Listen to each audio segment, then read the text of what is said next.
Hi there, we're here to tell you a little bit about an approach called Circles of Support, which is a way of mobilising neighbours and friends around somebody who's isolated or needs a bit of extra support. So I'm Mark John Williams. And I am Mark One Tom. Also known as Tom McKay. and we're a double act. Well, actually, just a single act.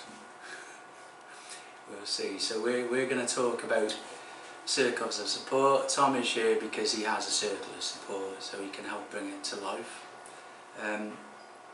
So why might we need a circle of support? I already hinted at that. We all know there's a big issue at the moment around loneliness and isolation in our communities.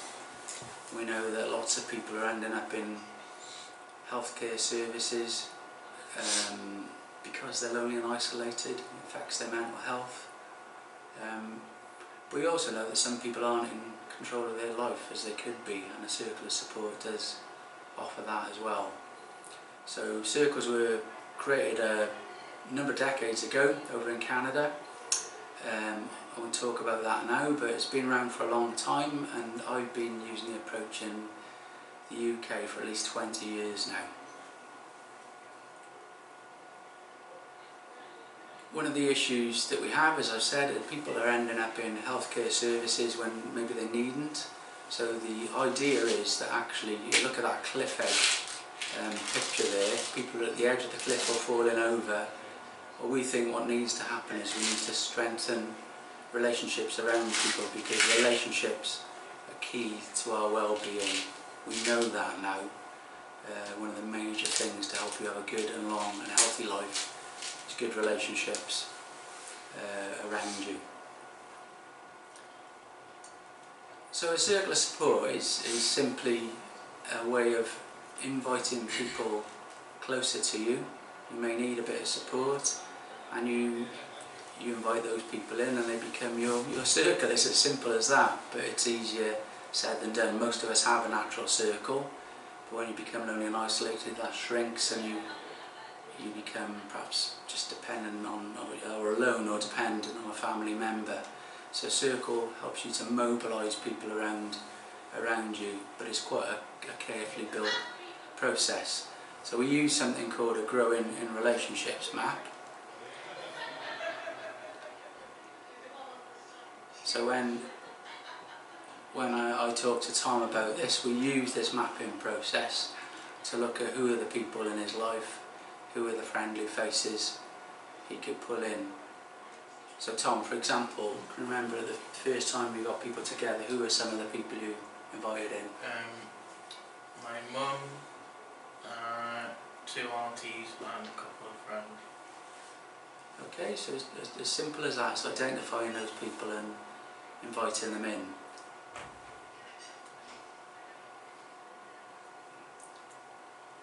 And this is what happens, you have people come together. So how do we meet in your circle, Tom? What happens? We meet at mine at 7 PM. Sometimes Mark likes to turn up quite early.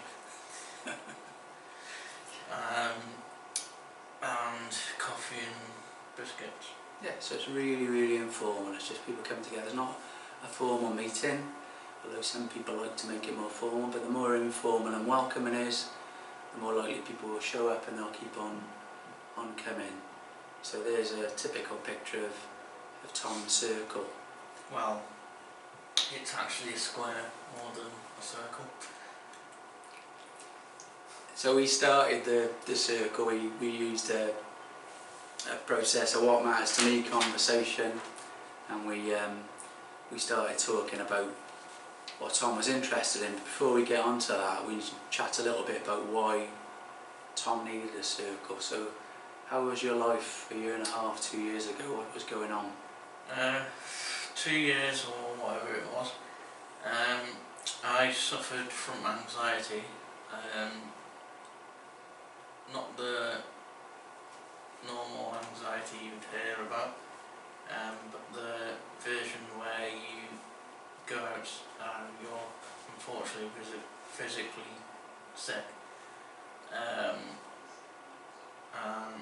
I was stuck in the same 5 walls I counted last night, with the bedroom, and just not wanting to go out. So you were a bit stuck, weren't you? Now just bear in mind that Tom is quite an able guy. He's a car driver. He has a car on the drive, but he can't go out because he's physically sick. So he's trapped more or less in his own home, just him and Mum. At the moment, Mum has her own issues. She has bipolar disorder, so her well-being is very much up and down, or was at the time. Sometimes meaning she ended up in hospital. And you know, it's just the two of them really codependent, and it wasn't great. Mum approached me at a conference where I talked about circles of support and said help. So I came and met Tom. We used this process. So what were a couple of the things you wanted to change when we started the circle? To get out a bit more and try some activities I enjoy. To get better and feel healthier. And do some trucking and mechanics. That's not the usual thing we hear. I want to do some trucking. So we scratched our heads and thought about that, but the concept of a circle is you're creative and you're positive and you think about your connections. So when Tom spoke about trucking, I thought, I've got a friend of mine, Simon, who's a truck driver, so I'll have a word. So he said, yeah, I'll come and meet Tom, and we had a coffee together and they hit it off. And what did Simon offer? Simon offered a work experience / holiday adventure on the truck. So lo and behold, when you get just a group of people together and you start talking, you start using your connections and you listen to what people want, stuff happens. So on this slide there's a picture of a card I sent to Tom several months after we'd started the circle, and there's a photograph of Tom on his trucking experience with Simon. There's some stuff there about him using his musical ability and being a bass player. Introduced Tom to some musicians and a band, and there's also a picture on there that you might not make out, but it's of a convoy. So Tom's going to tell us what happened there. Well, Mark thought I wasn't in the convoy. He thought that it was just a picture I got off Google. Well, in fact, I was in the convoy of 140 trucks, and we were the only truck with a car horn instead of a big beefy air horn, and we annoyed quite a lot of passers-by, and some enjoyed it. So how that happened was, you see in that picture there's Tom speaking in a workshop, so Tom's confidence was getting boosted. He was starting to get out and about after a few circle get-togethers because he realised there were people around him who cared about him. So that lifted his spirits a bit, and he said to me, Mark, can I come and help at your training sessions? So he came to one in Wrexham. And then another, and then another. For that first one, there were a couple of people who heard Tom's story about his trucking interest, and they approached him, and one of them introduced him to somebody, and I didn't know anything about this, and said there's a convoy happening in Ruthin that weekend. And so the pictures that Tom sent me were of him taking himself to the convoy and getting in the trucks with a complete stranger. And so following all of this stuff, this has all helped, and Tom's now, you've got a kind of voluntary work placement with just about an HGV training company. What else happened in December? Good question. In terms of being able to be a truck driver? I passed my HGV theory test.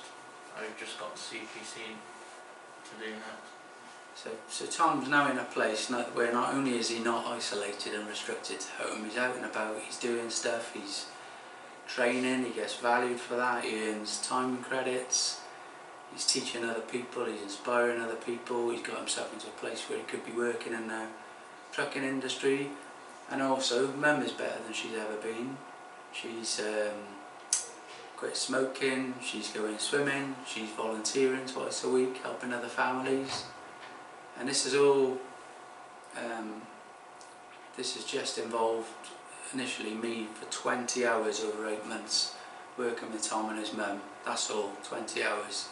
And it's literally transformed things for him. And I'm sure there's more to come. Still, we're on a journey, excuse the trucking pun, but there's more to come. And just making this film, I think, is a big deal for Tom. But as you can see, he's doing really well. So just time credits used to be called spice credits, but obviously they had to change the name because of the news, so it's called tempo credits. Yeah, because of the spice drug that's pretty prominent, so we use time credits as a way of valuing what Tom's doing. So just to finish off, a couple more stories. So this picture is of a guy called Robert, man had Asperger's syndrome, and he got people together, a couple of false starts, but you see this picture again, it's really informal, having food around the table, chatting, conversation. And what Robert said after his circle had been going for a while was, before my circle I felt very insecure, I had a few friends but felt I was drifting with no sense of real purpose. Now I feel much more fulfilled and my friends value me. As a person, I know they'll always be there for me to deal with any problems and develop my ambitions. So he went on and achieved all kinds of extraordinary things. He got engaged, he worked, he wrote a thesis, and did all kinds of things. And then there's a guy called Neil, and he was getting bullied a lot at the time I got involved with him. We built a circle around him, but what I remember him saying, which I thought was very important, was, who am I if I have no friends? You're defined in a way by your relationships, the context of your relationships. So I thought that was quite touching, really. And then we helped him get together with friends and family. You can see he's a really engaging guy. There's some of his friends from the place where he works. And he's had a circle going, it's now a kind of telephone circle. It's been going for over 20 years.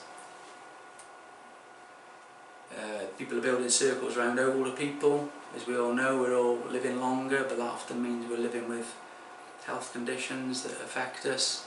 So people are using the circles approach around older people who've become isolated. So for example, in Doncaster, they're building 400 circles around older people. People are using circles, and I've used circles in the transition process when young people are moving from childhood to adulthood.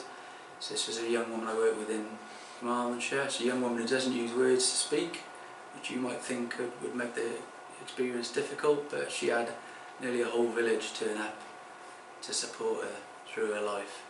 She's actually a very engaging young woman. She's got an amazing smile and lots to offer.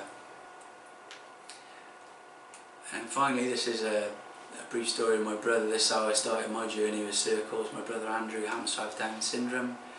He wanted to have a better life for himself, he wanted to make more of his relationships, and he was lucky enough to eventually wrote a play about his circle called Full Circle. So there's photographs of his circle plus the cast of the play, and that circle transformed his life, and he was able to do all kinds of things around his relationships and his social interests, like going to watch bands, going to watch his favourite football team, but he was also able to go on an amazing trip to the Himalayas just with the support of ordinary people, helping him to fundraise, to get fit, to pursue a really big goal.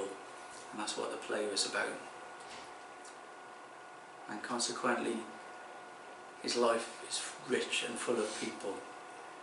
His circle don't meet that much anymore, but he's got loads and loads of friends. But one of the things that people say about circles is that you're inviting people in and maybe you're not DBS checking, and that's a bit risky. But of course you're doing that quite carefully. You're mapping through a relationship process. You're inviting people in you already know and you're growing it. And I would say, what's the risk of not inviting people into your life? You're actually more vulnerable if you don't have people around you. And when I go to my brother's pub, and I don't know some of his friends, now I'll have one of his friends each and every time nudging Andrew saying, who's that? And what they're doing, of course, they're checking me out on his behalf. So he's got those eyes and ears all around him that make him safe, but he's also really liberated. He's out there living a life. And if he's ill or anything happens, he's got friends coming out of the woodwork saying, where's Andrew? So before we get to the final couple of slides, this is just a quote from a guy called Al Ekmansky, who says, a good life is a human life is a social life. The essence of human nature is to be in the company of others. Companionship, fellowship and connection to others are essential to our well-being. Love is the most pervasive and persistent aspect of our nature. It's an unquenchable thirst and a fountain of nourishment. We are interdependent, not independent creatures. The impact of this recognition is far greater than we can acknowledge, and understanding this is critical to our health, our quality of life, sense of belonging, peace of mind and our security is profoundly important. And Tom, do you want to read out on the slide another quote there? Never doubt that a small group of thoughtful, committed citizens can change the world. Indeed, it's the only thing that ever has. And I think that really sums it up. So just to finish, Tom, what we're going to encourage people to do? And if you would like to hear or talk to me about anything we've spoke about today,